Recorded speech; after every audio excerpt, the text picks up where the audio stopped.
Po akong bad news na ibabalita sa inyo mga idol. May masamang nangyari sa kanya mga idol.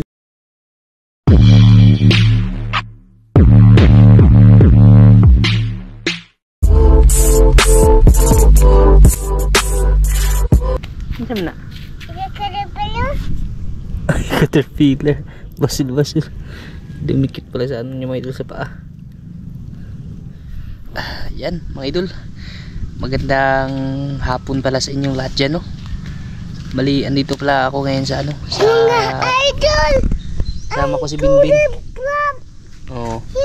Dito ako ngayon sa Bakbakan, mga idol, sa dating daungan namin ng bangka ba. Kasi ngayon lumipat na kami dun sa mga idol. Lumipat na kami dun sa Kabatuan. Yan, magandang hapon pala sa lahat ng OFW, sa ano po, sa mga kababayan natin na daanan nung ano, no, yung bagyong Pipito. Kumusta na po kayo dyan mga idol? Sana ay okay lang po kayo dyan mga idol, no? Papa, kunit ha? Andiyan na. Dito ka, play ka dito ka. Bali, yung ano po natin mga idol, meron po akong bad news na ibabalita sa inyo mga idol, no? Sa ano ba? Tungkol kay Agaw Sandro. Na may masamang nangyari sa kanya mga idol. Kaya dito ako ngayon sa dagat kasi ano, yung kuya po daw. Kasama daw siya mga idol. Hindi lang daw ako. Kasi ano mga idol, yung bangka ni Agaw Sandro, no, na ibinigay nila Kuya Hegis Lumingin at Sir from US. Iko din po dito mga idol, no. Kasi para ano din ba, yung maging safety din yung bangka. Tapos yan, dito nga po pala ako mga idol. Yan, ito yung bangka mga idol, no. Bali, inangat siya. Inangat daw ng pinsan ni Agaw Sandro mga idol, si Agaw Junior ba. Bali, pinaangat niya kasi hindi na magagamit mga idol yung bangka. Ngayon, hindi mo na magagamit yung bangka. Kasi si Agaw Sandro po mga idol ay na-hospital ba. Nung nakarang araw, pumunta nga ako kahapon. Insert ko lang yung video dito mga idol. Pumunta ako kahapon. Kami ni Maika dun sa bahay nila. Ni Lola, andun daw sa hospital. Kahapon pa yun ano? Hindi namin nabutan kasi yung ano lang, may nagbalita lang po sa akin na si Agaw Sandro daw inatake. Kinabahan nga sila mga idol kasi akala nila baka hindi na daw aabot sa ospital kasi medyo maputla na talaga ba. Hindi ko talaga mismo din nakita ng personal. May nagbalita lang din sa amin na kakilala ko din, taga dyan lang ba. Kasi dito sa Bakbakan matagal na ako hindi nakapunta talaga. Gawa na nga ng maraming ginagawa, tapos nabisi din talaga sa amin mga idol ba, sa alam mo naman, pamilya talaga mga idol. Napokus ako doon sa paggagawa sa ano mga idol, tapos nagtatrabaho pa para doon sa pamilya mga idol ba, pamilya ko doon. Mahirap naman mga idol pag palagi akong kagaya dati ba. Iba na po yung sitwasyon mga idol, hindi na kagaya dati na araw-araw ako pupunta dito, no. Tapos yun na nga, si Agaw Sandro nung nakarang araw, bali pang ano pa ngayon, pang pangatlong araw pa, si Agaw Sandro mga idol nasa ospital ngayon kasi inatake siya ng ano ba, yung hika. Hikain kasi yun si Agaw Sandro. Yun nga yung naging dahilan kaya si Sir Hegis Lumingin tapos si Sir from US, no, na nakapag-decision po sila mga idol na itong bangka na to bilhin tapos kabitan nga ng makina para hindi na siya mahihirapan kasi napaka ano po mga idol, napaka delikado ng ano ba, napakahirap ng kalagayan ni Agaw Sandro. Yung normal kasi na pangangatawan ng tao hindi na kagaya sa kanya mga idol ba, yung kagaya ng walang niraramdaman ba siya kasi may hika na sumusumpong ba. Yun na nga, inatake daw siya ng hika, sabi nung kakilala ko. Nakausap ko din si Lola. Kay, dito doon, napoko. Gunsa kay. Kala daw nila, wash ka dito. Oh, wash ka dito. Kala din ni Lola, yung mama niya, si Lola nating, na hindi na daw makakaabot ng ospital kasi puti na daw si Agaw Sandro, namuti na daw mga idol, namutla na daw ba.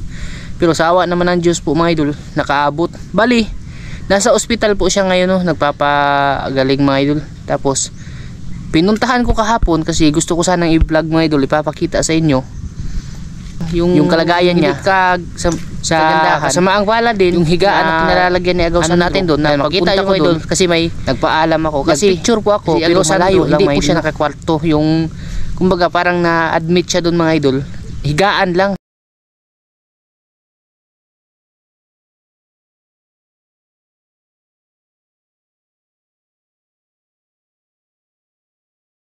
Pakita ko lang, i-insert ko lang din po dito mga idol ha. Bali naka-confine si Agosandro, 4 na dextrose yung tubo na nakakabit sa kanya para nga doon sa baga niya mga idol. Kasi kahapon pumunta kami doon ni Micah, kinausap ko yung nurse.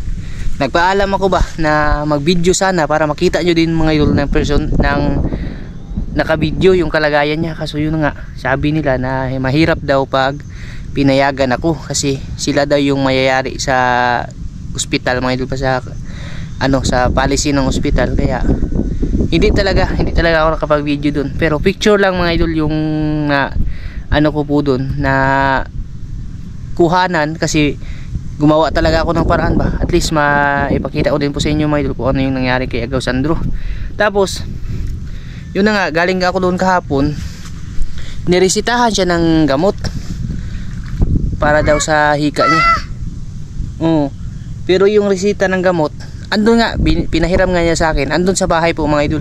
Hindi ko lang nadala ngayon ba sa sobrang pumamadali ko, kasi nga dito nag-aalala din ako sa bangka, kasi wala nang dito, walang mag-aasikaso. Tapos kahapon kinausap ko siya na nagdesisyon ako mga idol na andyan yung misis niya, si ate, yun ba yung asawa niya, nakalimutan ko yung asawa ni Agosandro, na yung bangka, itong bangka na binigay ni Kuya Gis Lumingin, tapos ni Sir from US yung makina, na ako muna yung mag-aalaga bali eto mga idol, ililipat ko po to dun sa Kabatuan, dun sa daungan namin ba, kasi mas safe siya dun. Dito kasi pag nakatiwangwang lang dito mga idol, maraming naliligo po dito, kagaya nga sa amin yung takip ng bangka namin, yung dito takip ng makina ba, eto nawala. Tapos ayaw ko namang mangyari dito sa bangka na to mga idol, kasi yung bigay nga po to ng ng mga taong may mabubuting kalooban. Gusto ko din pong hingatan ba habang si Agosandro na hindi pa siya pwede, kasi hindi na talaga siya pwede mga idol na mangisda ulit. Makakapangisda siguro siya, pero matagal-tagal, mga ilang buwan din siguro yung makakalipas. Kaya sabi ko sa kanya, ako muna yung bahala gaw. Tapos yung makina ikakabit muna namin sa bangka namin para may may extra income din siya mga idol ba. At least yung pag nangisda kami ni Uncle pag nanglambat kami, may may tawag doon, may party siya mga idol para din sa pamilya niya Kasi itong bangka na to mga idol, yan, ito pa nga yung mga idol, may mga pain pa nga si Agosandro dito. Yan, ito yung last na pain niya, mga umang to mga idol. Umang. Ito yung last na pain niya bago, ito yung last na kuha na pain niya mga idol bago siya inatake dun sa sakit niya mga idol. Bali yung makina nito pinadala ko na sa kanila sa bahay, tinanggal na yung makina mga idol, kasi bagong bago pa yung makina. Ito na lang, malilipat natin to doon sa Kabatuan para safety siya ba, pero safety na rin sa bangka mga idol, kasi mahirap po mga idol pag nakatiwang-wang lang to dito, tapos yung may-ari ay yung hindi na kaya, hindi na pwede. Parang na rin ba, parang tulong ko na rin kay Agosandro na sa pag-aalaga ng bangka, kasi tayo naman yung walang nararamdaman, tapos siya.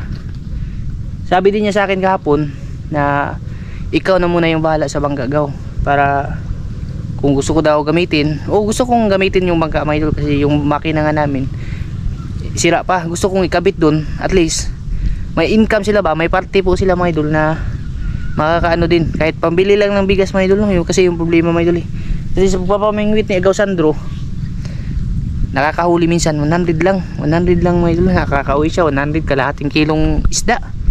Kaya sabi ko kay Uncle kasi yung lambat naman po na binigay ni Sir from US, dalawa na yung nagawa, bali pwede na yun mga idol. Inaantay na lang namin na luminaw yung tubig ba, kasi dito yung nga dumaan yung bagyo, medyo malabo talaga. Sinubukan ni Uncle kanina kasi yung ilambat nga namin, tapos hindi pa kaya. Sabi ko kay Agosandro, yun nga, gamitin namin yung makina para kada araw may income din sila mga idol.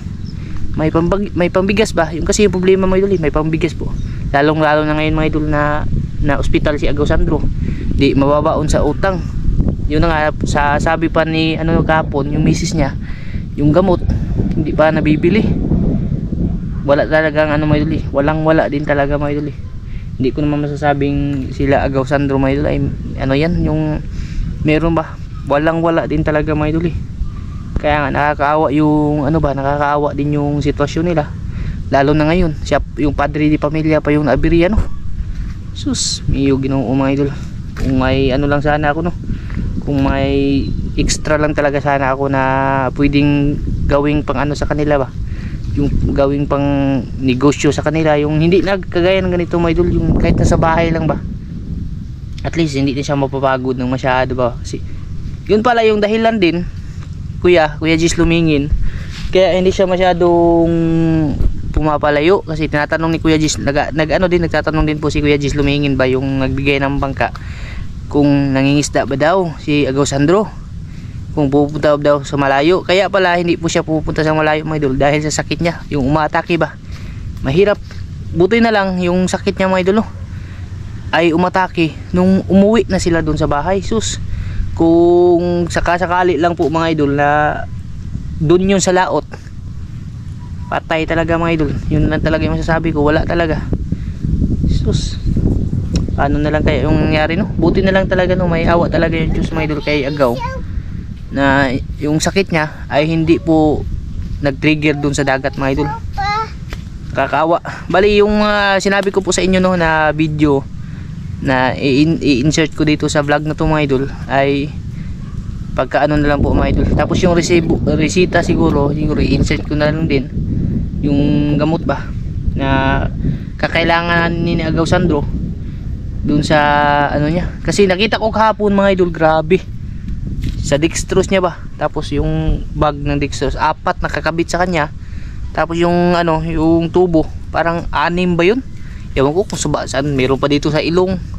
Hirap nga po siya sa paghinga, yung talaga yung problema mga idol, hirap na hirap siya sa paghinga ba, gawa na nga ng hika niya ay sumpong talaga mga idol.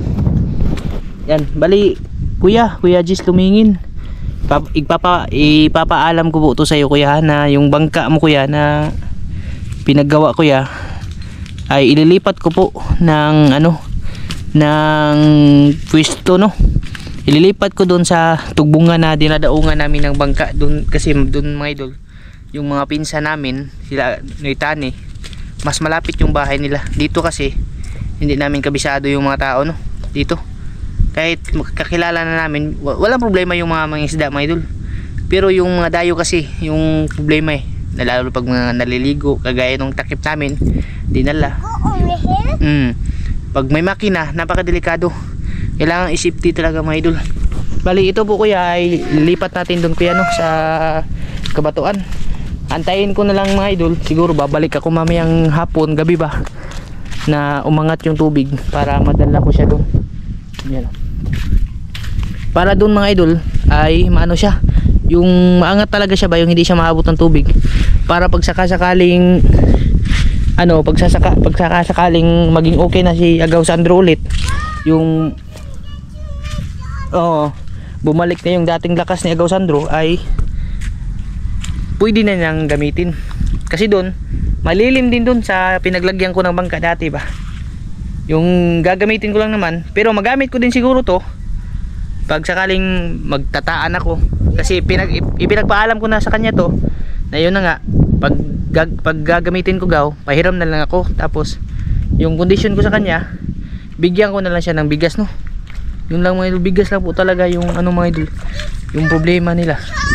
Sabi nga niya sa akin, bigas lang daw, masaya na daw siya pag nakakabili daw siya, pag namingwit siya mga idol, madaling araw pa umaalis.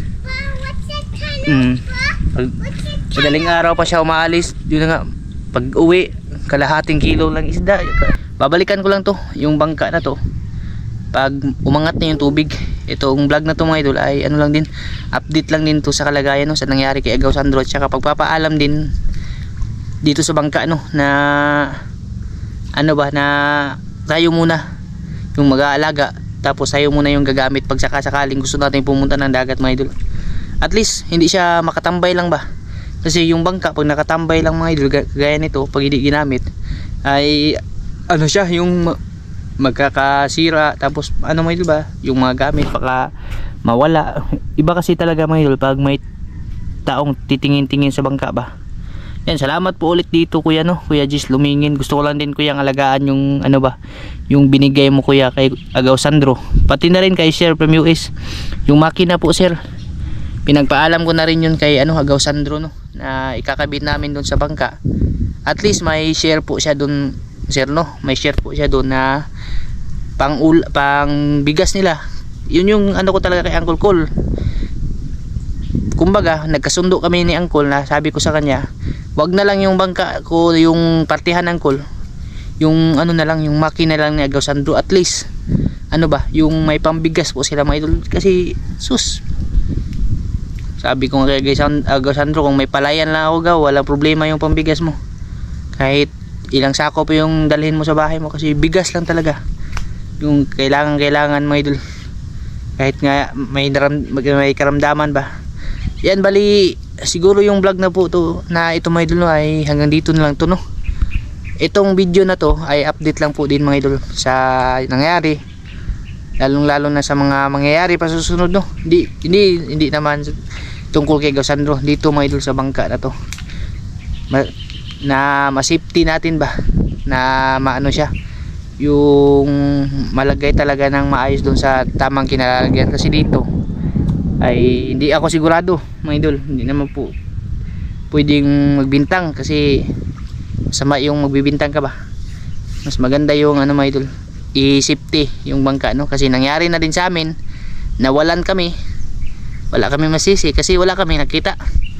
Mas maganda doon kasi may bangka si Agaw Tani si Noy Tani, yung mga anak niya, at least may magtitingin-tingin ba, at malapit lang din sa kanila mga idol. Ilang lakad lang, hindi kagaya dito na walang bahay na malapit. Yan mga idol, paliban lang dun sa mga pumupunta dito sa dagat yan. Hanggang dito lang po ito mga idol, at i-update ko lang po kayo ulit siguro pag nakauwi na yung si Agaw Sandro kasi gagawan pa po namin yung ng paraan yung tungkol dun sa gamot niya. Problema nga siya mga idol sabi niya sa akin na ba daw, ikaw lang talaga yung makakatulong sa akin gaw. Sabi ko sa kanya, nako, alam mo naman gaw, kung meron talaga ako hindi talaga ako magdadalawang isip ba. Yung problema kasi ngayon walang wala din, kaya kung nakabag video lang sana ako kahapon, makikita nyo din po talaga ng personal mga idol kung ano yung estado niya ba. Hindi ko nga nakilala kasi pagkahanap ko sa kanya kahapon, pumunta kami siguro mga ganitong oras din, alas 3, alas 4, dinadaan-daanan ko lang siya, nakaganyan kasi siya mga idol nakahiga ba. Tapos yung tubo, yung dito, ilong, dami, tapos may mga dextrose. Kung hindi ko lang nakita yung niya, yung name tag niya na Alejandro Cuervo kasi yung pangalan niya mga idol, yung totoong pangalan ba. Pero yung sa kanya, Kuya Sandro, kung hindi ko lang nakita yung name tag niya, hindi ko makikilala. Sabi ko, ikaw pala yan gaw. Sabi niya, gaw, na nga ako gaw namayat na ba sa niya mga idol, sa nararamdaman niya pag sakaling makauwi man sila ay i-update ko po kami mga idol. Pupuntahan natin sa bahay nila mga idol, pero gagawa ako ng paraan na makatulong din sa kanila mga idol. Sana makatulong kayo dun. Yan, hanggang dito lang to, at maraming salamat po mga idol.